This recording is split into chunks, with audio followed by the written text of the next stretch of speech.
discovered something about the brain I think is quite surprising. So we found that in fathers, the brain is actually shrinking. And I'll explain why. But also there are studies that find that both men and women who report having had more kids have markers of a younger looking brain age. And then also typically men, when they do this, show about a 25% drop in testosterone.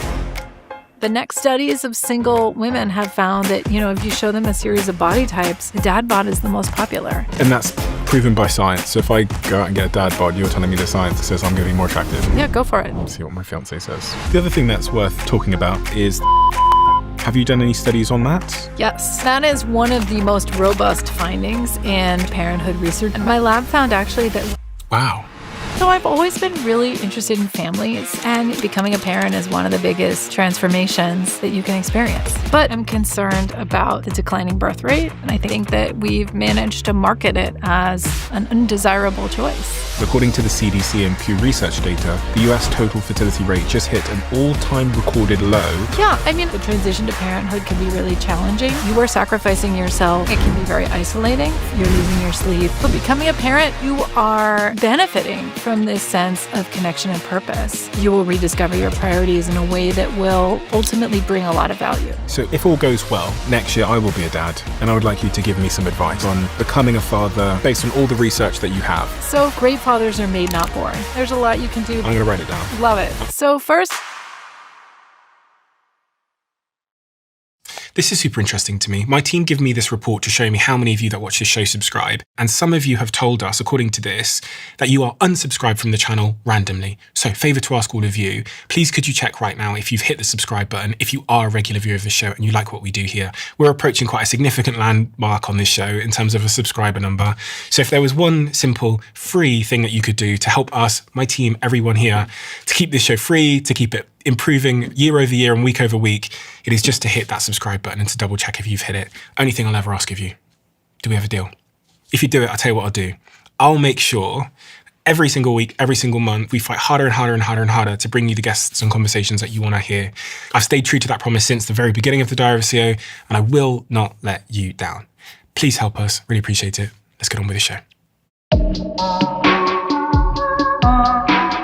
Dr. Darby Saxbe, you've discovered something about the brain that I think is quite surprising to a lot of men and women as it relates to what happens to a man's brain when they become a father.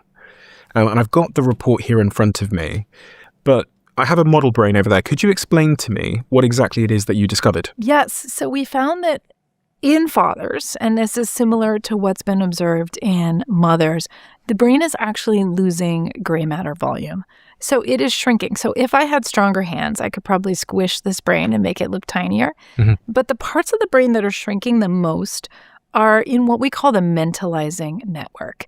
And that's a part of the brain that helps us understand other people's feelings and intentions. Those areas are kind of concentrated around the midline of the cortex, which is kind of what we're seeing here. And then you also see volume reduction in the visual areas, which is the back of the brain, which is really important for understanding when you look at an infant's face, what kinds of emotions it's trying to tell you. And so we see changes to those parts of the brain in new dads. In moms, we see changes to these same parts of the brain. We also see changes in moms to what's called the subcortex, which is this part of the brain that kind of controls our gut feelings and our sense of reward and is really strongly linked with our hormones. So moms are kind of changing all across the brain. Dads are mostly changing in this top layer, the cortex, which kind of controls our higher order thinking, reasoning, and executive functioning. And that tells us something about fatherhood, which is that fathers choose to engage in parenting.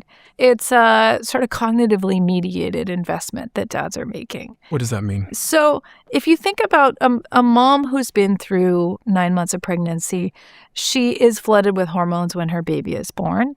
And she has a really high investment in the baby's survival. Just thinking about the number of calories that it takes to sustain a pregnancy, it's thousands. And so there's a very high floor for maternal investment, and moms are undergoing plasticity all across the brain that reflects that. In dads, there's a tremendous amount of cross-cultural variability. So there are cultures in which dads participate in childcare and are very hands-on with babies from the moment of birth. There are cultures in which there are prohibitions against men picking babies up. You don't pick babies up in the first year in some cultures? You don't pick babies up because it's considered unmanly. Okay. So there's a tremendous amount of variability, and dads calibrate their investment according to what the culture says and what the context looks like. If mom becomes unavailable, dad is often needed to step in and provide more of the care. And so this sort of top layer of brain changes reflects that, dads are modulating their investment depending on what they're learning from the environment. And the word that biologists use for this is facultative. So a facultative adaptation is an adaptation that is optional but extremely useful. You could think about an animal that walks on four legs, suddenly having something really important to grab and switching to walk on two legs so that it can use its hands. Hands are really useful for that animal. Fathers are really useful for humanity. But are you saying they're optional? But they're very depending on situation. And I don't want to say that fathers aren't important. They're incredibly important. There are dads who are primary caregivers and even sole caregivers of children. But dads vary, and they vary depending on what is needed for children to thrive in their specific local context. And a woman's brain shrinks as well, but it shrinks a little bit more. Yes, it covers more of the brain, and it also shows a larger across-the-board volume reduction. And I should explain, volume reduction, we often think about deficit, mommy brain, you're forgetting things. Volume reduction is not a bad thing. What it means is that the brain is actually working more efficiently because it's building better connected pathways and better channels for communicating information. Is it accurate to say that the brain is focusing? Yes, exactly. So it's reshaping in a way that enables more efficient communication. It's learning, it's consolidating. So it's kind of like if you think about the director's cut of a movie that has lots of interesting extra scenes and characters, and then you watch it in the theater and it's like this lean, mean 2-hour cut, right? Like many of us prefer the theatrical release because it's easier to follow. And by getting rid of certain parts of the brain, that means more energy can be used in the other parts of the brain. Is that broadly accurate? Exactly. So that we're better able to focus on what matters. And when we become parents, what matters is our children and the inputs they're giving us. The interesting thing is the way that you described the part of the brain that the man loses when they become a father made it seem like they're losing empathy. No, they're actually improving in their empathy because they're becoming more efficient processors of social information. So the fact that where we see the biggest changes are in these what we call mentalizing social cognition networks tells us that those networks are really important for dads to use when they become parents, and they're getting a lot of practice putting those networks into use. I thought you said that section of the brain shrunk. Yes, because the brain is becoming more efficient. Oh. So it's losing all the extra pathways and you're sort of building a superhighway for that specific social information. Sounds a bit counterintuitive because I imagined that my brain would grow when I get better at something. You would, but in this case, the brain is actually shrinking. And I know it sort of feels like a puzzle to wrap your head around, but it actually does reflect that the brain is working better. And is there a relationship between how hands-on the father is and the amount of shrinkage that happens in their brain? Yeah, and my lab found that relationship. So when dads told us before birth that they felt more bonded to their unborn baby, when they wanted to take more time off after work, and when they told us 3 months after birth that they enjoyed their babies more, they felt more connected and bonded to them, and they were spending more time taking care of their babies, they had more profound brain shrinkage. All of this seems to support the contention that the shrinkage is really adaptive and it's enabling men's adjustment to parenthood.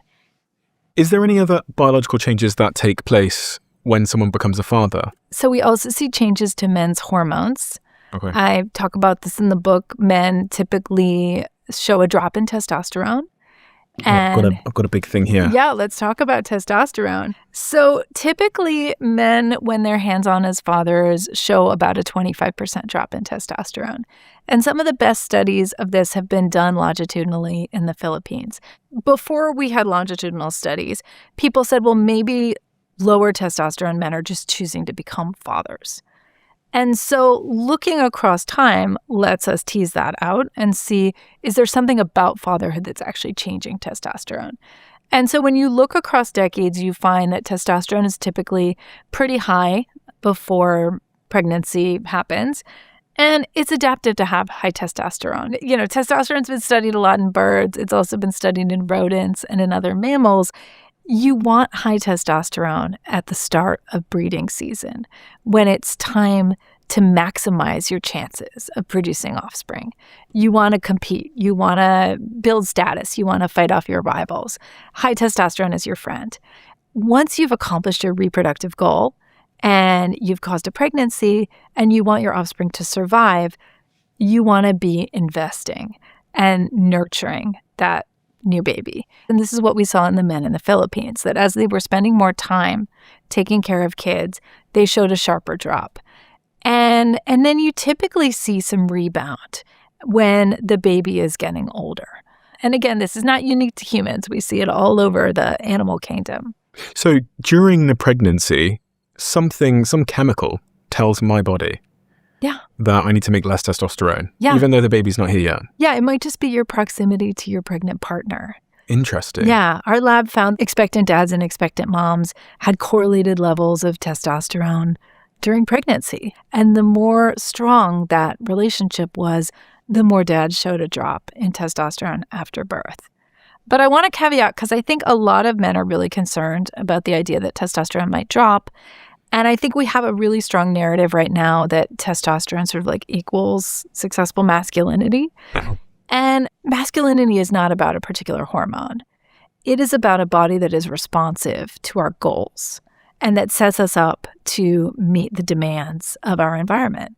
And so having a biology that fluctuates across the lifespan as our reproductive strategy shifts is really adaptive. We want to be flexible. And that doesn't always mean maxed out testosterone. So high levels of testosterone actually decrease our sperm count, and they are bad for our immune system. I think some men might be concerned that dropping testosterone might make them worse in the gym, or it might make them less ambitious or less able to pursue their goals in life. Is there any truth to that? There's definitely a link between testosterone and men's muscle mass and their motivation, their drives. But these are not one-to-one relationships. So the human hormone literature is messy, and a lot of these are weak correlations. So testosterone doesn't necessarily equal success at work, for example. And high testosterone can get in men's way in multiple ways. So there are links between men's testosterone levels and relationship satisfaction in the couple relationship. So my lab did a study where we found that men who had relatively higher testosterone after their baby's birth had partners who were more dissatisfied in the relationship and reported more intimate partner aggression. So the dads themselves reported more parenting stress. So there's a little bit of a mixed bag of high testosterone. And what it looks like you want is to hit a sweet spot. You don't want testosterone levels that totally crash. My lab has also found that when testosterone is really low after a birth, men have higher postpartum depression symptoms. You don't necessarily want testosterone levels that are sky high either, because that can cause problems in your intimate relationship, and it can make it hard for you to switch into nurturing and parenting mode.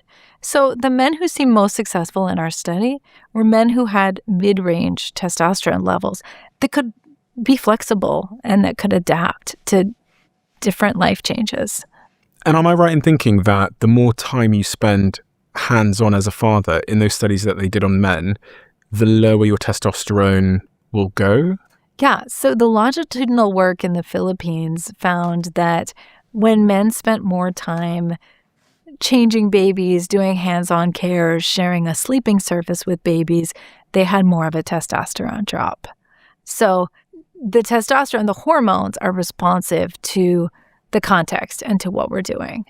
But testosterone does rebound, after birth. So it's not necessarily the case that testosterone is going to bottom out and it's going to stay low forever. You said a second ago that men that had crashes to their testosterone during the pregnancy and thereafter had a high likelihood of experiencing postpartum depression themselves. Are you implying that means that there's an ideal amount of time and hands-onness that a father can spend with their child to make sure their testosterone hits that mid-range point? Yeah, it's a really good question. I mean, I don't know that we know for sure if there's like a dose of parenting involvement that sort of lends itself to an ideal amount of testosterone. It's hard to optimize your way out of these natural changes. I don't want to discourage dads from being hands-on with their kids because they're worried they're going to pay some kind of physiological tax. I think it's more like make sure you're protecting your sleep, which we know is linked with overall health. Make sure you're getting time to exercise and to socialize, to participate in activities that bring you joy. Like those are ways to help mitigate your risk that I think will be more successful than trying to hit a particular hormone level. My brother is a year older than me and he has 3 young kids under the age of 7 now.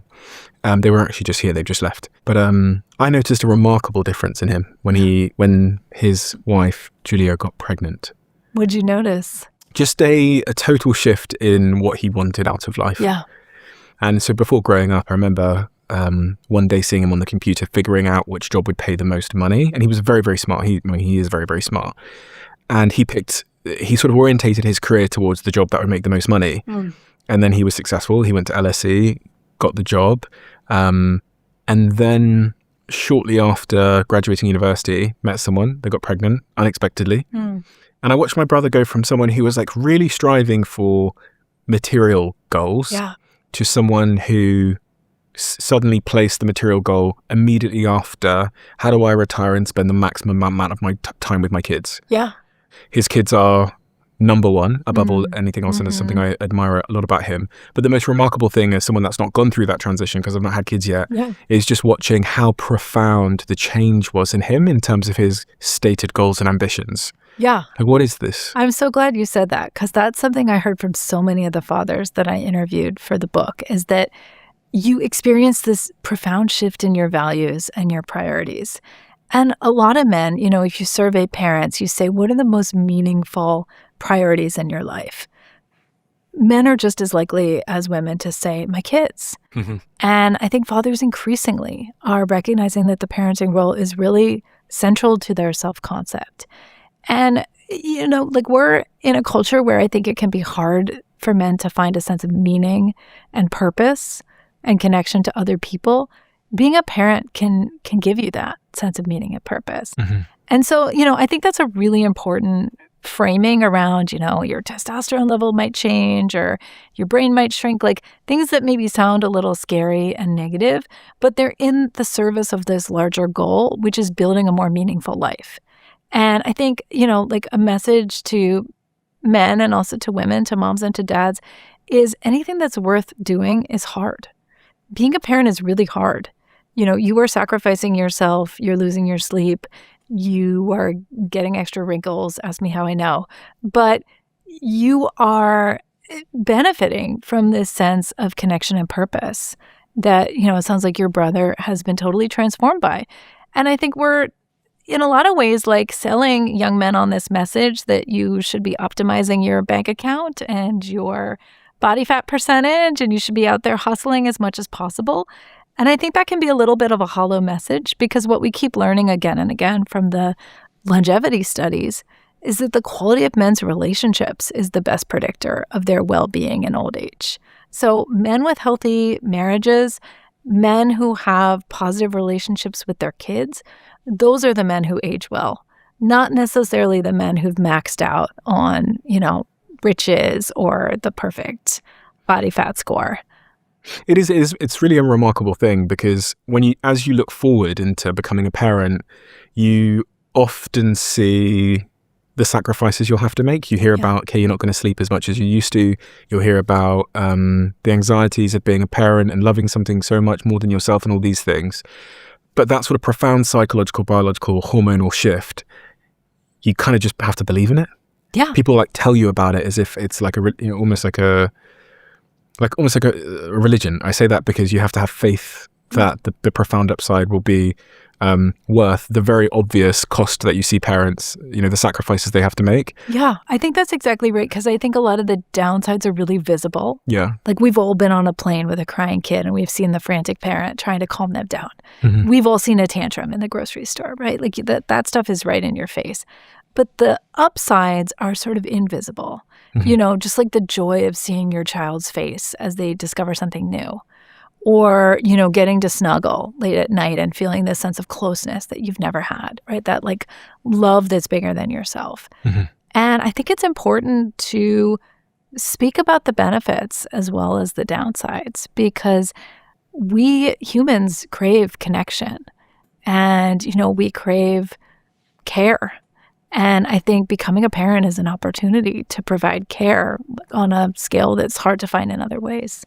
I also want to hear from you about how the mother's brain changes through pregnancy and beyond. Yeah. Because Julia, so my brother's wife, she was here as well. And she's remarkably different now that she's had these 3 beautiful children. And I was asking her last night, because she was in the sort of corporate world before, and I was saying, when they grow up and they leave home, which again is probably the worst thing you could probably say to a mother who has 3 young, beautiful children and who's already like anxious that someday they're going to fly the nest. I was like, what will then be in the place of these 3 kids in your life? Would you want to go back to like the corporate world? Or do you want to do something else? And how has it reordered your sense of meaning? But tell me, how does the mother's brain change? Yeah, the mother's brain changes really profoundly as well. Moms are losing about 2.5% of their brain volume from before pregnancy to after birth. Dads, in our studies, we found they lose about 1% of their brain volume. So similar pattern in similar parts of the brain, but the magnitude is different and there's more variability in the dads. And how did you conduct these studies? Like, what was the methodology? So we recruited a bunch of first-time parents. These were all couples that we recruited during pregnancy. Mm-hmm. Our only rule was that you had to be cohabiting and you had to be planning to continue cohabiting after the birth, because we really wanted to capture the dads and get their experience, being in proximity to their babies. And so we brought them into the lab. We asked them every question we could think of. We sampled their blood, their saliva, their hair. We had them fight with each other on camera. We scanned the men's brains. And then about 6 months after their baby was born, we brought them back into the lab. Blood, saliva, hair. This time we got a breast milk sample. We got a sample of baby poop. And we had them fight again, and we scanned the dad's brains again. You had them fight again? We had them fight again. We wanted to see, how do couples communicate with each other?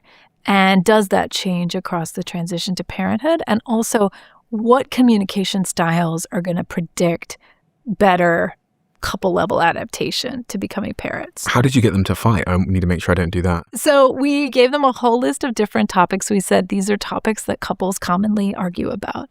Which are hot button issues for you and your partner? And so we had both the mom and the dad fill these out independently. And then we went through and we saw, what are the issues that both people are endorsing? And we said, we want you to talk about this issue. Don't hold back. We're going to give you 15 minutes, sit in this room. And we, watch them talk through it. They weren't, like punching each other, but the conversations were often contentious because they were talking about issues that were frequently objects of conflict. Mm-hmm. Okay. And what did you discover? So we discovered that when couples fought more negatively with each other, they subsequently reported more difficult birth experiences. And it's interesting because birth is a time in which moms need a lot of support. And the partner's often a primary person who's in the room providing that support. So when couples have, sort of like a toxic, difficult relationship, that can really color mom's experience of the birth. Are you saying that because the person that they fought with and don't have a good conflict resolution strategy with, it was in the room they had a bad birth experience, or did something actually happen in the birth experience? Did like the husband make a comment or like? Yeah, no, I mean, we didn't record their conversations during the birth, but we actually did get the charts from the hospital or the birth center after the baby delivered, and we looked at complications. Okay. We looked at how medically complex the birth was. And we found that when couples fought more negatively and less positively during pregnancy. During pregnancy. So, they're about 6 months into pregnancy. A few months later, when it's time to deliver the infant, they had more medically complex births. And they also appraised the births as more stressful. So the conclusion is it's thinking about the couple relationship is actually important when we think about birth. There's been a huge sea change about how we deliver babies. Like it used to be that men were never in the birthing room. So babies were typically delivered with the assistance of a female midwife and female relatives. And it really wasn't until birth moved into hospitals in, the late 19th century, suddenly you had a male physician who's presiding over the birth. And then really it wasn't until the 60s and 70s that dads started to advocate for their inclusion in the birth room. They said, we don't want to miss this. We want to be present.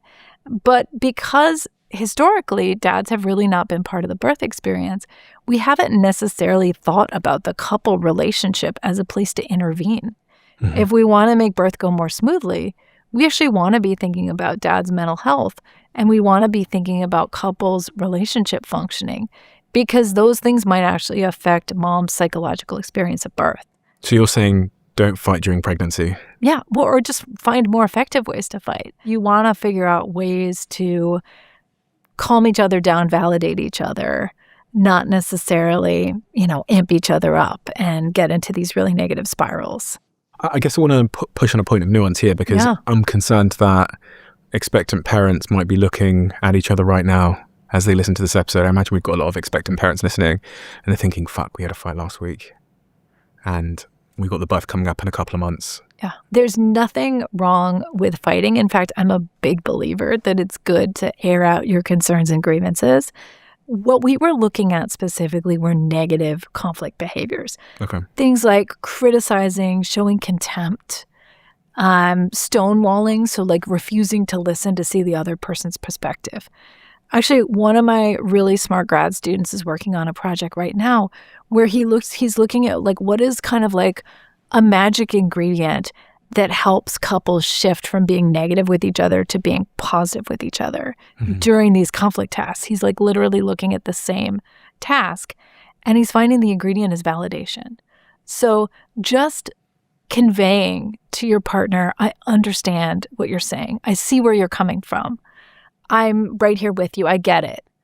Like those kinds of behaviors make a huge difference because they sort of take like a lot of the tension and frustration out of the conversation. As soon as you feel really heard by your partner, you know, the wind is a little bit out of your sails for being furious. I sometimes worry that a lot of people are waiting for perfection before they step into the next season of parenthood. Maybe I'm guilty of this myself a little bit to some degree. I think me and my partner talk about this sometimes, me and my fiance, about like, it doesn't feel like there's ever going to be a perfect time to have kids. Yeah. When you look at the nature of my life and her life, you go, look, crazy schedules. There really is no time right now. But I reflect and go, well, everything that I do now, including this podcast, at the time that I did the first episode, there was no time. Yeah. But I made the time. Yeah. And I sometimes worry that as young people, we are in a culture that is waiting for more perfection than is coming in terms of our romantic partner or our circumstances. And of course, there is a fundamental sort of basis of security that everybody needs to be able to bring a life into the world. And often people don't have that. Yeah. But I'm wondering what your thoughts are on that. Yeah. I mean, I had this conversation with my grad school advisor. I said, I would love to have kids. What do you recommend? When is the right time? And she laughed and she said, there is no right time. You just have to do it. You just have to make it work. Because once the baby shows up, you'll figure it out. And that was tremendously good advice and you know, led me to start having kids within the next few years after that conversation. Really? Yeah. I was like, okay, I guess it's time. I'm just going to go for it. I'm going to make it work. And it was hard, but we did, in fact, figure it out. And I think, you know, when you optimize everything and you feel like you need the perfect conditions. I need to own a house. It has to be this many bedrooms. I need, this level of stability. Yes, all those things are terrific. But historically, people had kids young and, often they found that having kids gave them a really strong impetus to get those things together. We used to think about having kids as like a cornerstone of a life. It's like a foundation. You do that and then you sort of build your career and everything else. Now we kind of think of it as like a capstone. It's like your crowning achievement. You've got everything perfectly set and now it's time to have kids. And I think the problem with that is, first of all, our biology doesn't always agree. We can sort of lose our best window in which to have kids. And I also think like having kids isn't just an individual responsibility. We need to be thinking about it as it's a collective responsibility. It's societal. We are an allo-parenting species. So what that means, we're cooperative breeders. We raise our kids in community. That's how we evolved. That's if you look at hunter-gatherers, that's how they raise their kids. We are not designed to do this in isolation. And I think, when you think about like, what does a healthy society provide for parents to reduce stress, right? Like generous maternity and paternity leaves, job protections, childcare. Like I'm a big believer in having strong policies that make it easier to have kids. Mm-hmm. Because I think in the absence of those policies, you feel like it's your job to get everything completely lined up. And that time might never come, especially not in a, tempestuous economy. And I think we're seeing some of the symptoms of exactly what you've described there. A landmark 2024 study published in The Lancet projects that by the year 2100, 97% of all countries and territories will have fertility rates too low to sustain their populations.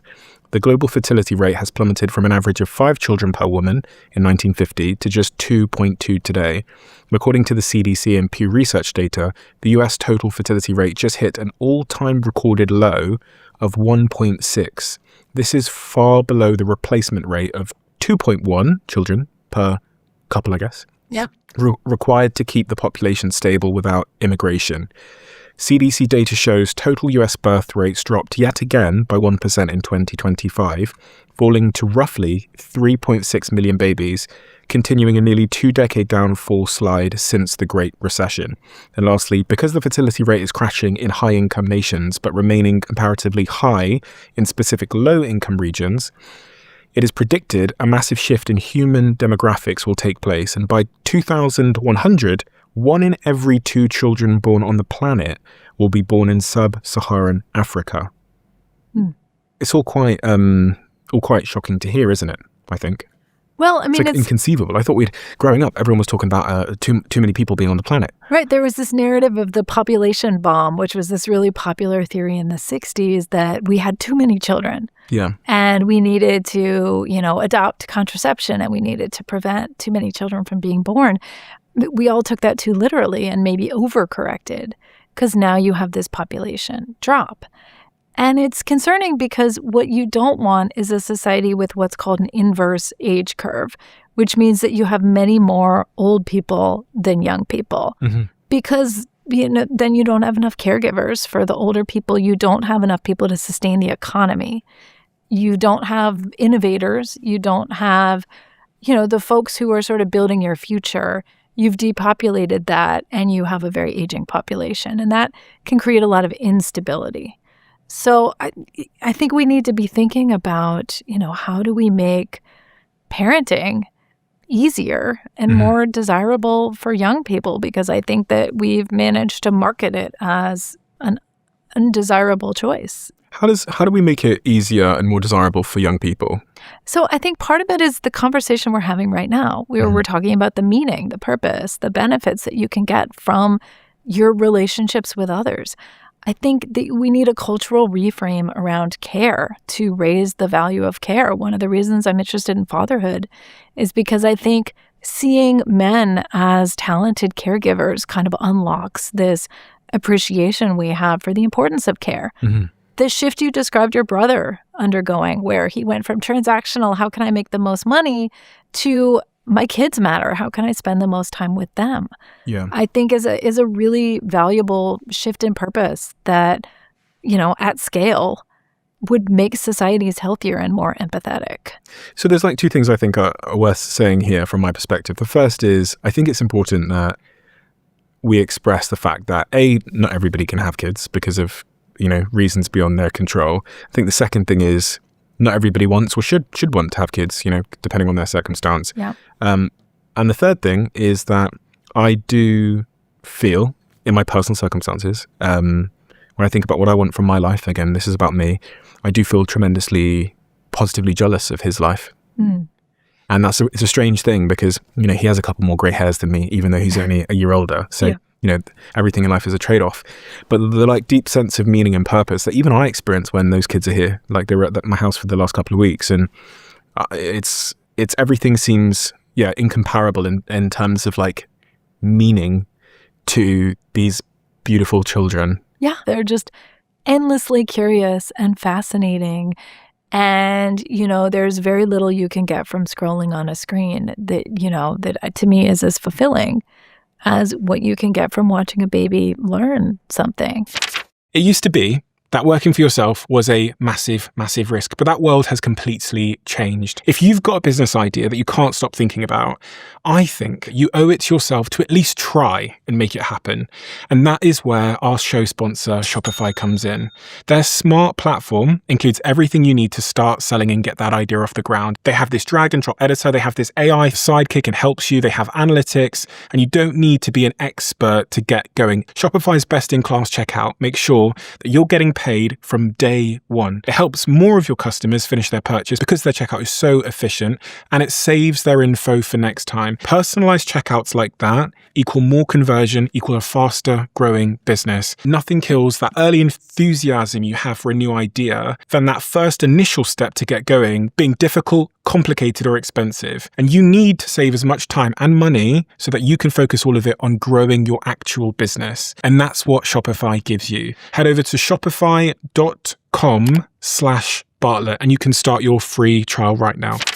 One of the things you've heard me talk about quite a lot over the last couple of years, and this is something that's true in business and content, but also with everything in life, is that consistency is the thing that really, really compounds. The same is true in sales. When your team is small, consistency happens naturally. The team knows of every deal, so nothing gets missed. But as I've experienced, when you grow, this starts to break down and deals start to slip, follow-ups don't happen, leads go cold that shouldn't have. And when this happens, a lot of leaders look at it and think they have a people problem, when actually it's a systems problem. The businesses that I've watched scale well commercially all have a system their team uses every single day. And for my team, that system has been our sponsor, Pipedrive. It's an easy to use intelligent CRM tool for growing sales teams that gives you visibility of every deal in your sales pipeline at every single stage. And it shows you what needs to happen for that deal to move forward all in real time. It's what keeps our commercial operation consistent when we were a team of 5 or when our commercial team was a team of 50. Over 100,000 companies are already running their sales on it. So if you'd like to join them, sign up at pipedrive.com/CEO, where you'll get an exclusive 30-day free trial instead of the usual 14 days.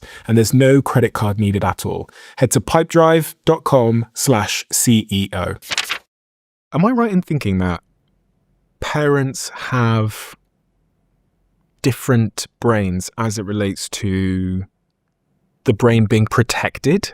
Yeah, so there's this really interesting emerging body of research suggesting that being a parent is neuroprotective in late life. So there are studies, the UK Biobank is the big repository of brain scans from people in their 50s and 60s. And they find that both men and women who report having had more kids have markers of a younger looking brain age. So if you do a machine learning algorithm that adjusts for your chronological age and then, takes what the scans looks like and uses that to estimate what they think your brain age is, you look relatively younger when you report having had more kids. It seems like the greatest benefit is at 2 or 3 kids. After that, it kind of levels off. You don't necessarily get a big benefit from having had 6 kids compared to having had 2. But it suggests that there is something about the practice that you get to your social brain and to your empathetic brain that is really beneficial to your, brain plasticity and functioning later in life. That's quite surprising because you'd think, parents go through a lot of stress having lots of kids. So Yeah. you'd assume that they'd be sleeping less.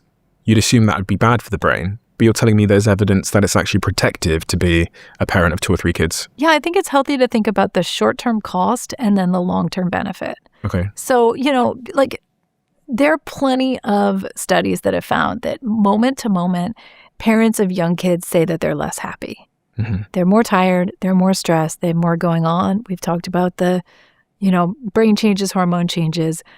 But then, if you look longer in later life, people will report more fulfillment. So it's like you're doing something that's not very fun. It's taxing. It can be very isolating.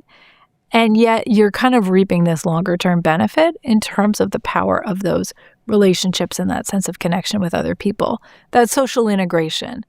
And that practice trying to understand others that is really beneficial, like it's a glue for creating good relationships. What is it exactly about being a parent, though, that's going to make my brain more protected when I get older? One of the theories I had was that because, when those 3 kids were here, they had me playing all kinds of bloody games. They wanted to play hide and seek for 7 hours. And it is somewhat, actually picking them up all the bloody time because there's 3 of them and one of them's 8. I can't really pick her up easily. Yeah. The other 2, I can get them up. And then she starts complaining that I've not picked her up. So I have to pick her up. And I'm like, wow, what a workout. Yeah. It is both a cognitive and a physical workout when they're around. Yeah. Is it that like I'm building up brain reserve because they're challenging me and having tantrums and they're wanting to play and they're engaging me all the time? Is that why it's protective? I think it's like Sudoku for your social cognition, right? It's like you're doing crossword puzzles, but instead of like, the sort of practice that you're getting for putting words together, you're getting practice understanding people's minds and intentions and communicating and responding to them and being sensitive to them. And all of that is putting you through a workout, and it's also a full body workout because kids are really embodied. Mm-hmm. And there's actually interesting research that dads especially play in these physically demanding kind of vigorous ways with young kids. That's exactly it. That was my job. Right? My job was to pick them up and throw them as high as I possibly can. Yeah, and kids love that. Yeah, and then me now. Yeah. And then I threw that and then it's like me now. And then I was like, I'm going to lose weeks throwing these kids in the air, but also I'm going to break something. Yeah, I mean, I think my husband never had to see the chiropractor until, he became a dad and all of a sudden you're throwing them up in the air all the time. But that kind of play is really good for kids because it's testing their limits, it's challenging them, and it's actually helping them build their risk tolerance. So like think about like the moment of fear that you have when you're thrown up in the air and then the relief when you're caught. Like you're basically practicing your emotion regulation skills on a small scale so that when you're thrown into a scary situation at school, you have a stronger sense of confidence. My other theory around why having children would be neuroprotective for the brain was around oxytocin. Mm-hmm. And I say that because I sat with Robert Waldinger, who's done the sort of that long Harvard study on human happiness. And the conclusion is that one of the single biggest predictors of longevity is whether you have strong relationships. And again, I had another scientist say to me that oxytocin, the bonding chemical, is neuroprotective. Mm-hmm. So I imagine having 3 children is going to equal a lot of oxytocin, which is going to equal some neuroprotectiveness. I mean, we are social animals. We are designed to bond with each other. We pair bond, we bond with our kids. That's really healthy.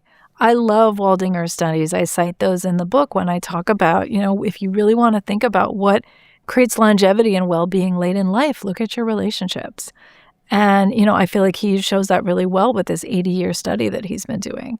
There are all these like brain changes and hormone changes that are designed to facilitate, to help us build those bonds.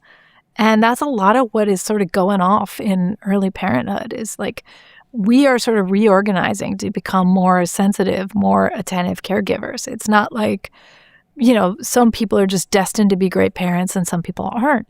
It's like as we put in the experience, as we get the practice, we put in the reps, we're building that brain and body that helps make us really great sensitive caregivers.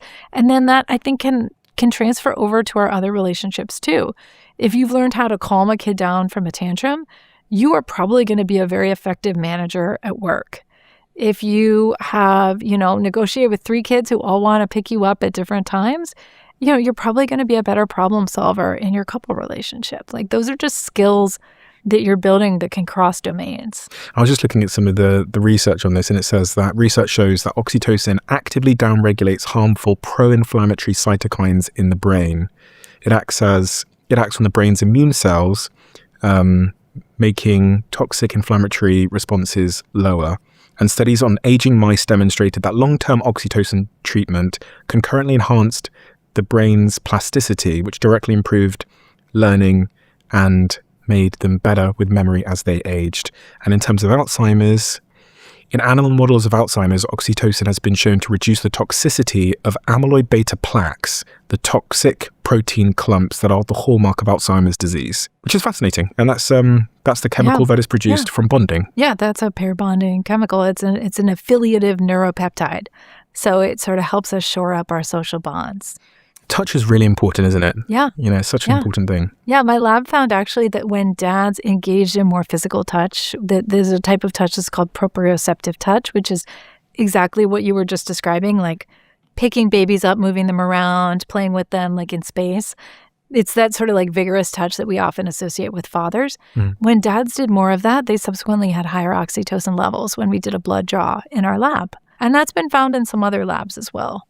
Do you know Erica Commissar, who's been on my show? I do. One of the things she says, which has been a little bit controversial, is that she's argued that placing children under the age of 3 in daycare causes profound separation trauma and elevates cortisol to dangerous levels. So she's quite against daycare.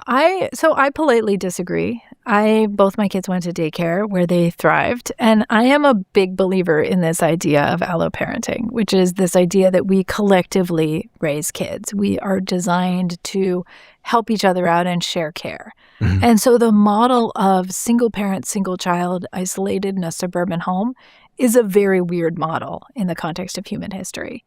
And so I think this idea that, we can't participate in shared care, that kids can't do well in group care settings, to me is a little exaggerated. I do think it's very true that it's about timing and when is the right window to, put kids in group care settings.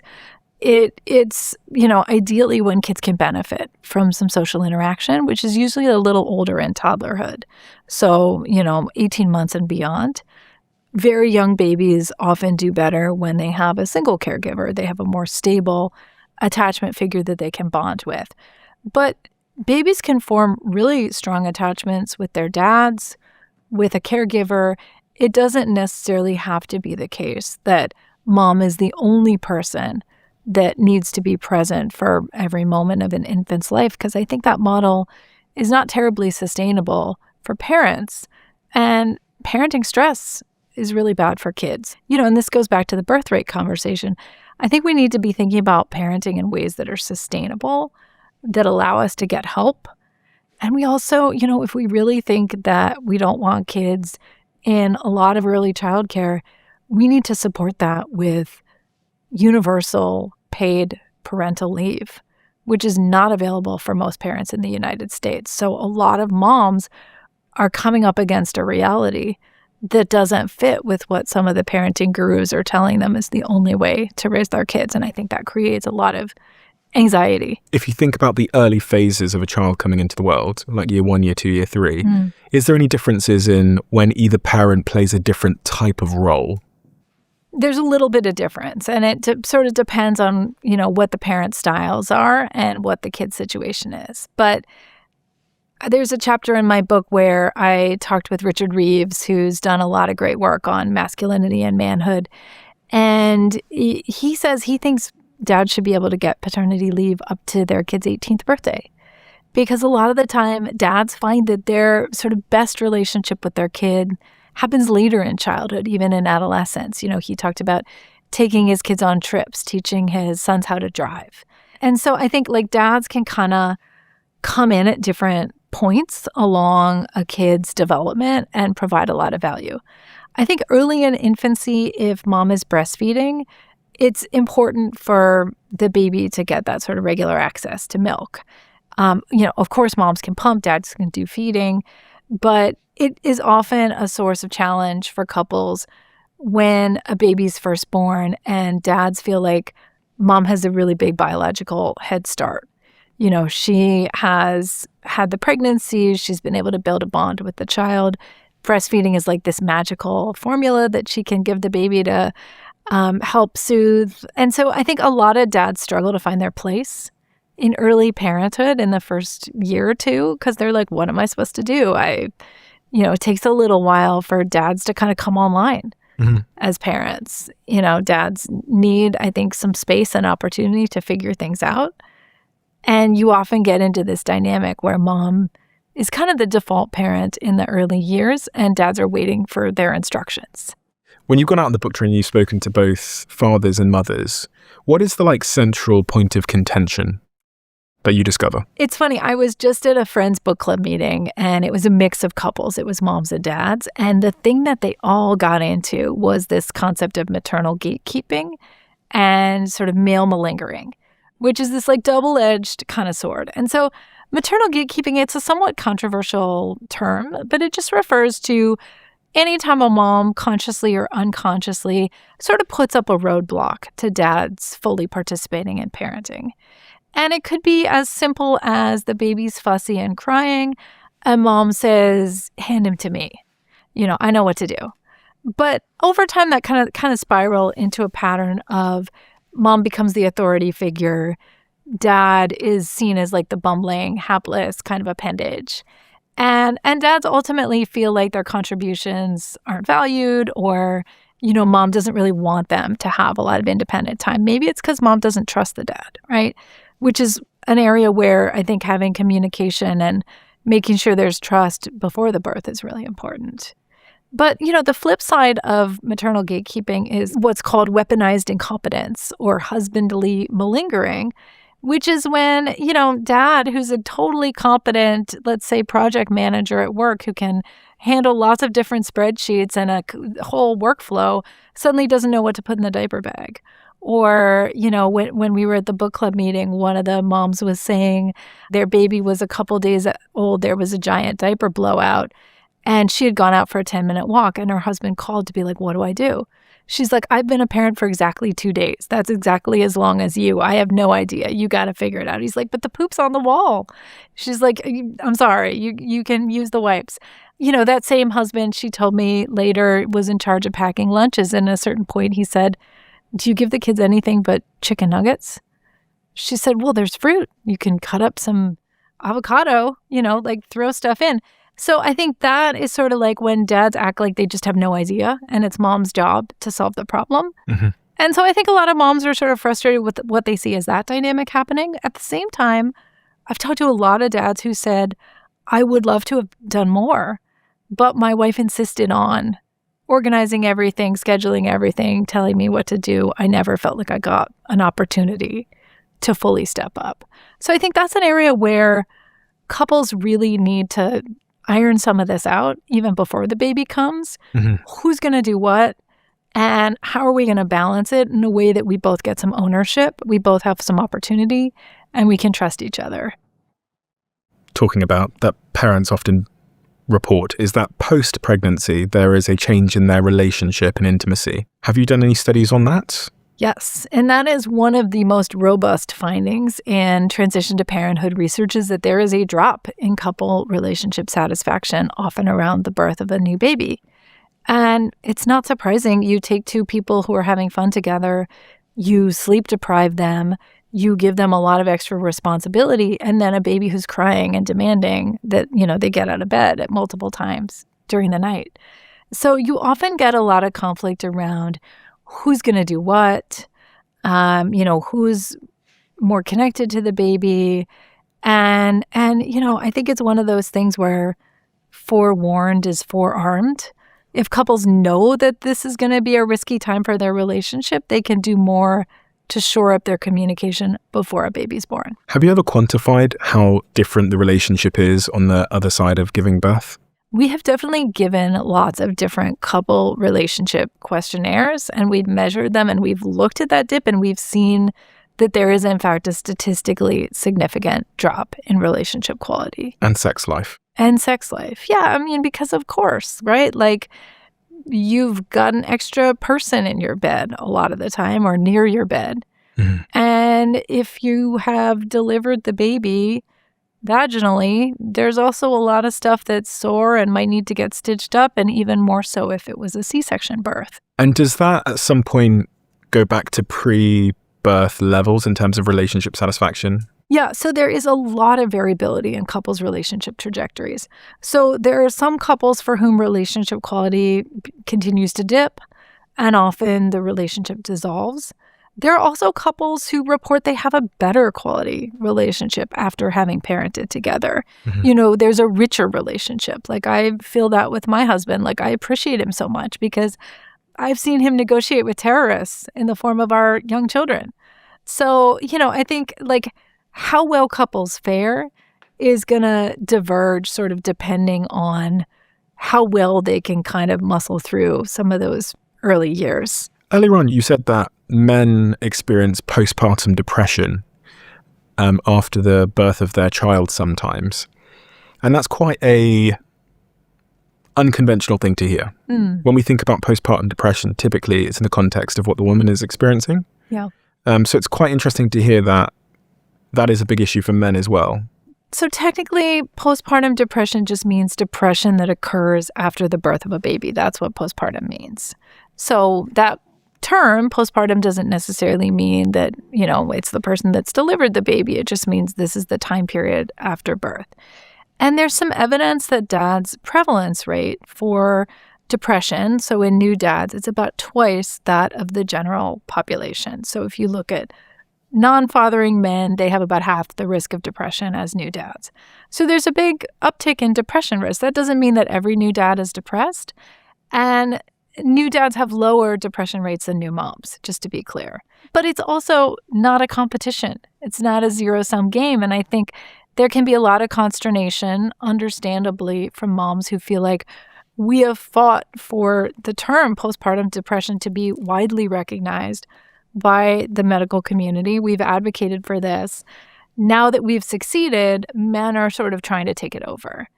And I'm sympathetic to that argument. And a lot of moms have said, why don't we call it perinatal depression? Fine. I think that's totally okay. Perinatal just means around the birth of a baby. And that's legitimate too. But if you think about what are the risk factors for depression, either in moms or in dads, like in, the period following a baby's birth, it's a combination of factors. It's multi-determined. It's hormone changes. It's sleep changes. It's identity changes. It's relationship changes, like relationship conflict, changes to, how you show up at work, to your extended family. It can reawaken childhood traumas that were unresolved about how you yourself were parented. So all of those things are coming to the fore, and you're preoccupied by what can be very isolating and repetitive care for a young baby, and it creates kind of a perfect storm of mental health risk. You've studied cortisol changes in couples, right? Yeah. And how their cortisol interacts with each other. Yeah.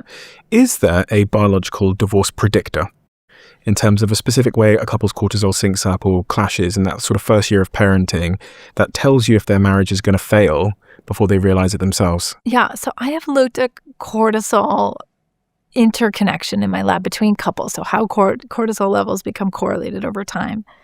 I found that when couples had really strongly linked levels of cortisol, they reported lower marital satisfaction. And you'd think like, okay, they've got more similar hormones. That's probably a good thing. We found the opposite in our lab.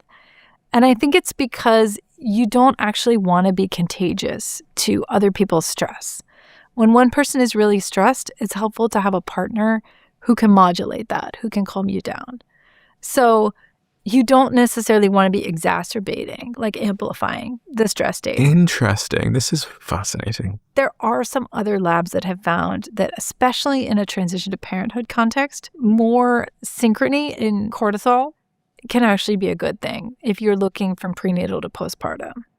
But outside of childbirth? Yes. So this is interesting for me because I was having a conversation with someone the other day and she was telling me that she emotionally is a little bit more variant than her partner. Yeah. And I was expressing a similar sentiment, saying that I think actually the reason why my relationship works with my fiancée Melanie is because Mel is a little bit emotionally variant and I'm kind of the prefrontal cortex sounding board.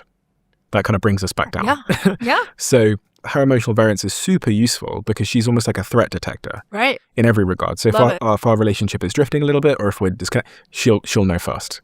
Whereas I take a little bit more time to sort of have empathy to these kinds of like shifts in our relationship. She's like very in tune. It's like a sixth sense she has. Yeah. However, sometimes that can mean some things are harder to deal with, and maybe she's more prone to worry sometimes. And I've often felt it, actually, because she's expressed this to me. She's expressed the gratitude of me being able to like bring her back to a place of calm. Yeah. I've often felt that that's kind of like my job. Yeah. And I've often thought that our relationship works because you do have two different types of people. Yeah. And actually, this is not a plug, but I'm an investor in a company called Whoop. Yeah. And on there, they have the stress measure. Again, it's not a perfect measure and nothing is a perfect measure. But I was looking at our differences in the stress response according to Whoop on the devices. Yeah. And mine is very stable and hers is much more unstable. Right. But I imagine that opposites attracted in this regard. Yeah. I mean, it's interesting because you could think if you were paired with somebody who was super stable, life might feel boring. If she was paired with somebody who was really volatile, life might feel too chaotic. So we frequently are drawn to people who complement something about ourselves and who are sort of different enough that it can sort of expand our worldview. And I worked with a couples therapist. This is sort of his theory that it's often the differences that drive us together that can ultimately polarize us when things go awry. So you can imagine a future where she's always the emotional one and you're always the calm one and nobody gets a chance to break out of that. And that becomes really entrenched in a way that like pulls you apart. But you could also imagine a future where you meet in the middle. Yeah. Like you become more emotionally attuned. Yeah. And she becomes calmer and more stable. Yeah. And that's sort of the ideal, right? That's what you want is you want to be joining around those differences. I would say that's definitely what's happened. Yeah, so that's good. That's a good sign for your relationship. Yeah. Time to have a kid. I think so. Yeah. I'm trying. Good. We froze our embryos. Excellent. So we've got them in the freezer. Fantastic. Which is a really interesting process. I think this is probably worth spending some time on because I think I was living under the assumption that like in my early 30s, I could just sort of decide when to have a kid and I could just, have sex during that little window they talk about where she's ovulating and the kids would appear. It's not necessarily how it works. Yeah. Turns out. No, it's actually a little trickier. It's trickier than I expected. There's actually a chapter in the book where I talk about paternity uncertainty. One of the things that's really unique and interesting about humans is we conceal our ovulation. So that makes us different from a lot of other animals where when a female is fertile, because she changes color, she starts dancing in a certain way, she smells different, right? Like there are all these really obvious cues. And as a result, males sort of know exactly what window to jump in on. And because we conceal our ovulation as humans, it's always a little bit murky. Why do we do that? For one thing, it encourages pair bonding because you can't just, as a man, like just show up like the one day that it's time to cause a pregnancy and then take off. Mm-hmm. So you have to court a woman. You need a lot of repeated opportunities. Oh. So if a man actually wants to cause pregnancy, he's much better off sticking with one woman and really investing in that relationship than he is like going out every night to find a different lady. We form stable monogamous relationships because that's actually adaptive for spreading our genetic material. And it also reduces aggression. So there's one theory that it reduces rivalry between women. If you know that one of the ladies in your group is fertile and you have it out for her, you want to take her out during her fertile period, right?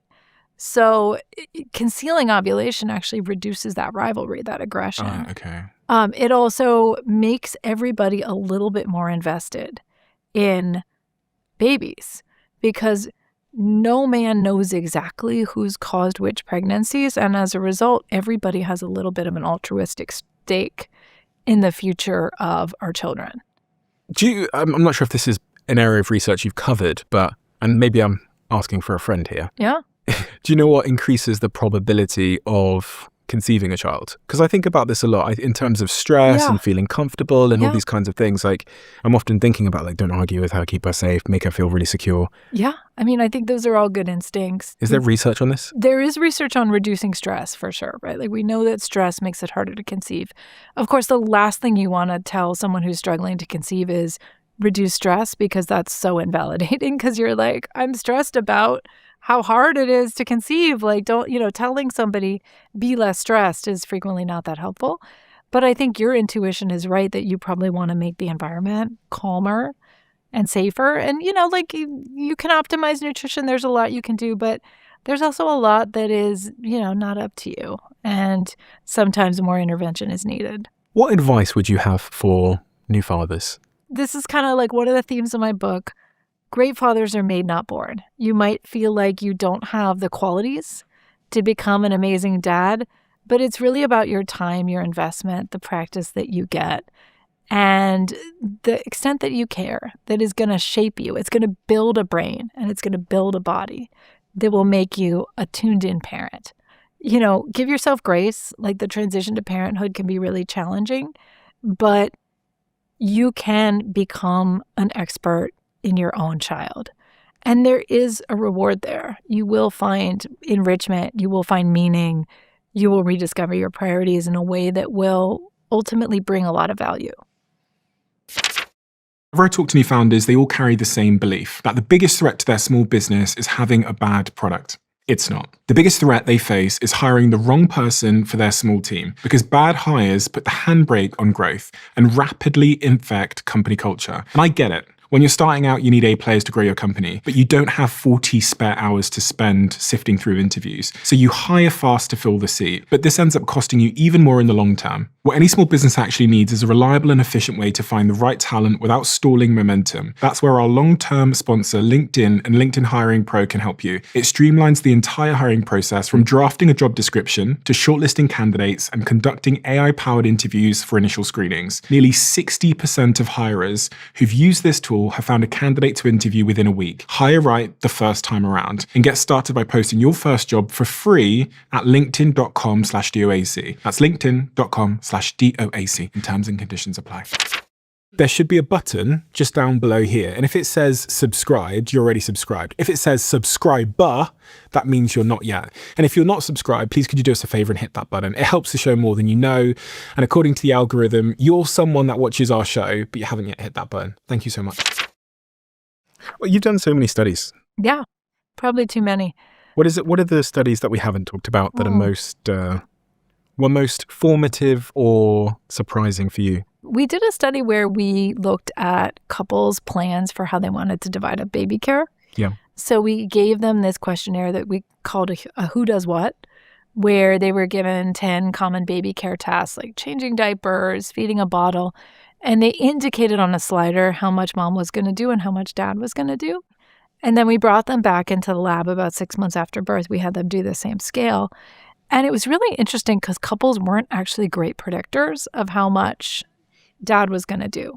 So every single couple expected dad would do more before birth than dad was actually doing after birth. And there are a lot of reasons for that. That doesn't mean that anybody's a villain. It just means maybe mom got more time off from work. Maybe she was breastfeeding, and so the baby, she was with the baby more, right? Like, there are a lot of reasons why that is the case. But we found that when dads were doing more, they reported that they were happier in their couple relationship.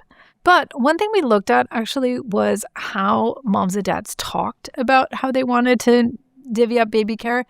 We measured how many times did they say the pronoun we compared to when you use the pronoun I, where you're talking about yourself. When you're using we, you're talking about, you and your partner. The more we-ness the dads were showing, the more happy they were in their relationship after birth. So their investment, their willingness to chip in, even if they didn't totally realize all their plans, was still linked with their satisfaction. And that was controlling for how they felt about their partner before birth. And it's a little counterintuitive because you might think, if you get to sit back and relax and your partner is doing more, that's a winning strategy. Mm-hmm. But it was actually the dads that did more who told us they were happier. If all goes well, next year I will be a dad. I hope so. I hope so too. Yeah. So I've written on this sort of slide in front of me here, advice for Stephen. And I would like you to give me some advice, some actionable advice on, becoming a father, what I need to do pre, post, during. Yes. Based on all the research that you have. Love it. I'm going to write it down. Okay. So first, take advantage of the window before birth. Yeah. to work on your communication with your partner. Okay. Think about how you want to divide up baby care. You know, a lot of the time people say, we'll just wing it once the baby comes. And that can be a recipe for frustration because moms feel like they're doing everything. Dads feel like they're shut out from care. Okay. So, you know, have those conversations sooner. So before the baby comes, have a conversation about how we're going to divvy up responsibilities and make sure both people are clear. Exactly. And think about, too, like, what are we going to do about our extended families? What religion do we want to raise our kids in? What do we think about education? Like, if you haven't had those conversations about values, have them now, Before. right? Because then I think you're going to ward off conflict that is going to crop up later on. Okay. The other thing is, and I would do this before birth too, build up your social support network. A lot of men's primary confidant, their primary intimate relationship is with their partner. After the baby comes, mom is really preoccupied and dads are like, what about me? So, you know, we know when we look at depression research that having a strong social support network is one of the best buffers. Mm-hmm. So you want to be thinking, what are my friendships that I can count on and who can help me? We really need community support. So think about, how can my mom help? How can my friend help? And maybe, like, you know, your brother's got his own kids. He's too busy to take yours, but he can help in some other way, right? Like, how do you plug the people into your life into what your social support needs might be?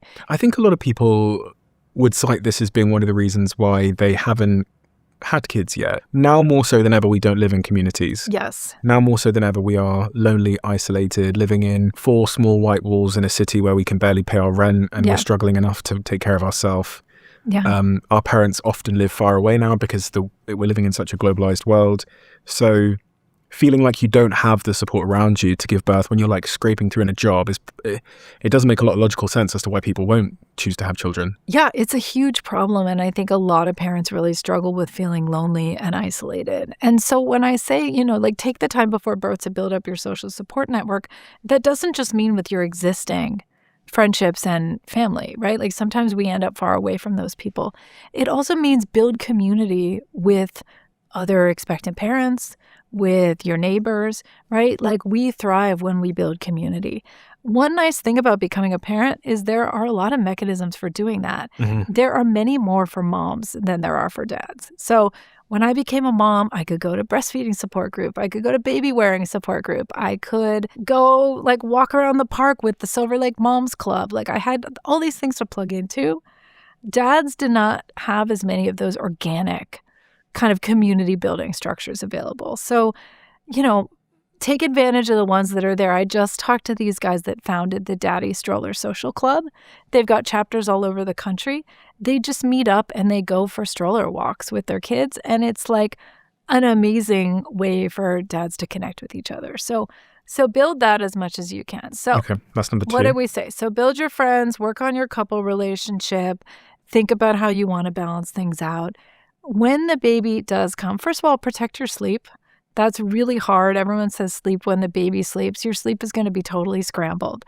But when you have healthy routines and good sleep hygiene even before birth, you're going to fare better after birth. So I think that I can hear parents screaming through the cameras saying easier said than done. Yeah, I'm not trying to gaslight any parents, but I think when you have a good foundation of healthy sleep hygiene, you're probably going to, so things like really obvious things like don't be on devices right before it's time to go to bed, like dim the lights, like make sure your room is the right temperature, like try to dial in your sleeping environment because the sleep is going to be the hardest thing, the first thing to go. Bit of a paradox here that when you're, I guess, stressed or sleep deprived, we often reach for things that are dopamigenic, I think the term is, which is like foods that maybe are a little bit higher in, not the good stuff. Yeah.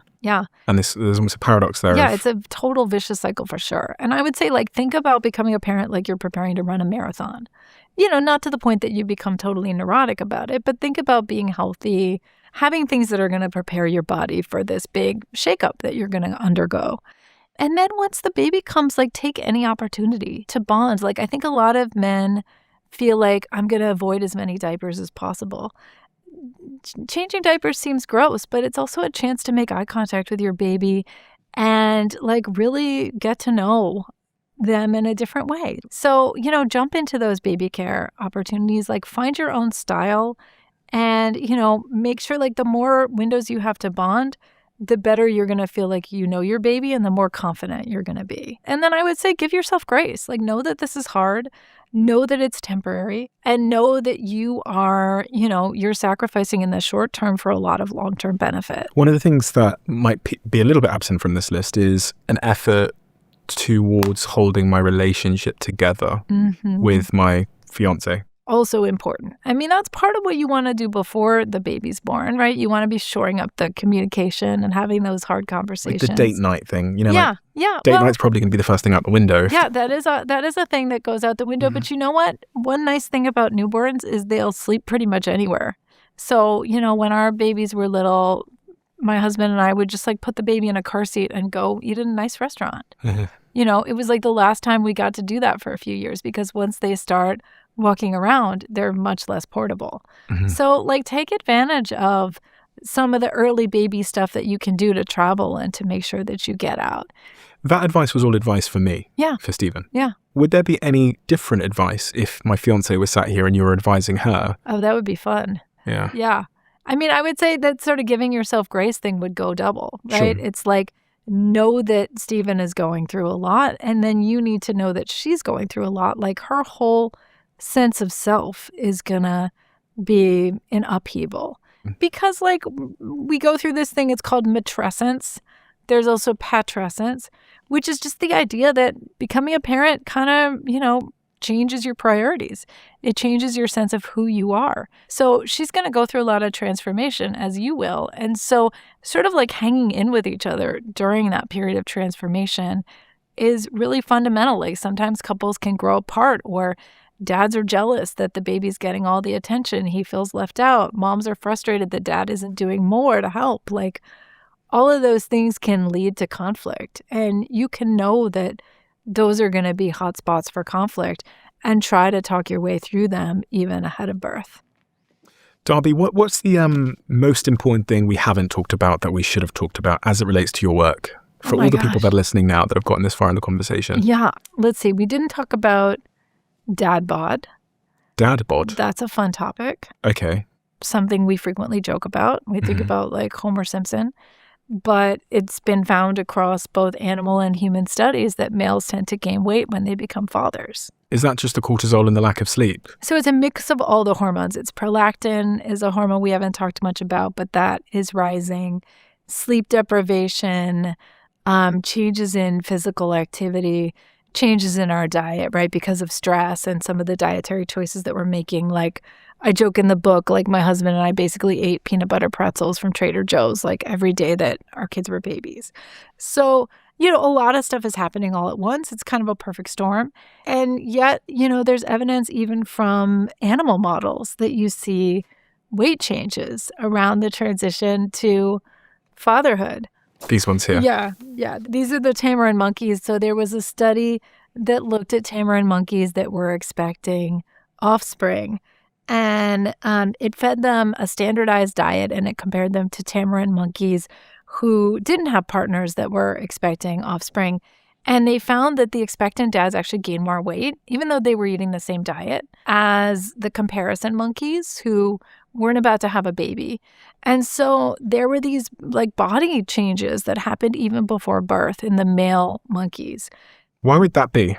It's probably adaptive. If you think about increasing your body size to be more imposing and to better ward off attacks from rivals. And you also want a buffer in case there's scarcity, right? You want extra fat. It looks less adaptive in a kind of modern context when we have a very obesogenic environment. And, you can start to see more cardiometabolic risk. But one thing I talk about in the book is women actually like a dad bod. Studies of single women have found that, if you show them a series of body types, the dad bod is the most popular, sort of a mildly, kind of lightly marbled male torso. Lightly marbled torso. I don't know if you remember the Ollie Murs, the British singer who did a big tone up at the gym and posted selfies. He had a 12-pack or something. And all these women online were saying we liked the before picture. So, there's something to be said for the reproductive signal of a dad bod. But part of it is if you show women torsos of different kinds of male body types, the sort of dad bod is one that women say he is more likely to be a hands-on father. He's probably going to be more attentive. He's going to be more caring. And those are things that are really attractive to women. And that's proven by science. So if I go out and get a dad bod, you're telling me the science says I'm going to be more attractive? Yeah, go for it. Yeah. Okay. Yeah, worth a shot. See what my fiance says. Yeah. How much of your work has been influenced by this? Oh, this is my dad. So much of my work. My parents got divorced when I was 9, and my dad became a solo parent to me and my brothers. My parents ultimately worked out a joint custody schedule, so we were 1 week with my dad, 1 week with my mom. We switched off every week as I was growing up. And he became a really great dad. Like, he had a major learning curve. He wasn't a hands-on dad. He was like an 80s dad who, showed up for the big stuff. But when he was alone with the 4 of us, he suddenly had to be the guy making our meals, the guy helping us with our homework, the guy driving us to sports practice. He really rose to the occasion, and I'm still really close with him. How do you think that's influenced your overarching mission and your focus on, dads and parenting? Yeah, so I've always been really interested in families. And, they say like psychologists are always trying to fix the thing that went wrong in their lives. So I'm probably like, as someone who's interested in couples and families, wanting to reverse like my own parents' divorce. But I also like seeing my dad be a great caregiver and then realizing how much parenting research is solely focused on moms makes me realize there's like a real gap in the literature. Like, men play a really important role in parenting, and I think deserve a lot of recognition and respect for that. It's interesting that I'd never heard before that there was really any changes that took place in a man's brain when a man becomes a father. I mean, I think it's not something that gets talked about a lot, which is why I wanted to write about it. But, we are dynamic. We're plastic. We humans adapt. And becoming a parent is one of the biggest transformations that you can experience. Have you ever done any research on the impact that divorce has on children? Not a lot, no, which is ironic because I am a child of divorce. But there is some research about it, and there's definitely some evidence that it can create some challenges for kids. And have you ever done any research on, or do you have a view on whether humans are supposed to be monogamous? Well, okay, so the best way to describe humans is we're sort of monogamous with benefits.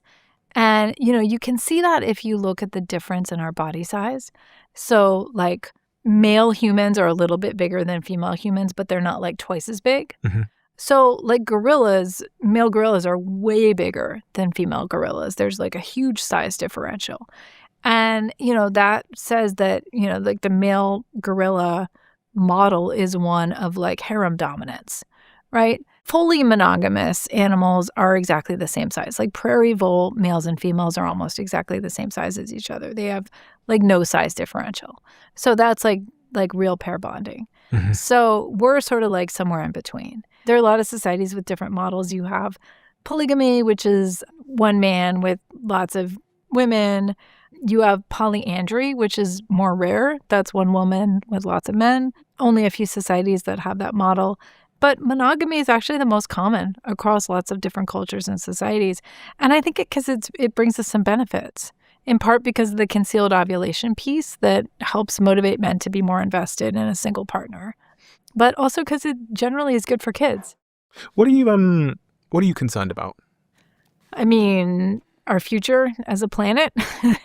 Which part of our future as a planet? So I definitely am concerned about what we've been talking about, the declining birth rate. Mm-hmm. I'm concerned not just because it portends problems, in our future societies, but because what it signals, I think, about young people's hopefulness for the future, right? I think when you look at the world and you say, I don't want to reproduce, I don't want to bring children into this world, it to me suggests like a nihilism and a darkness that concerns me.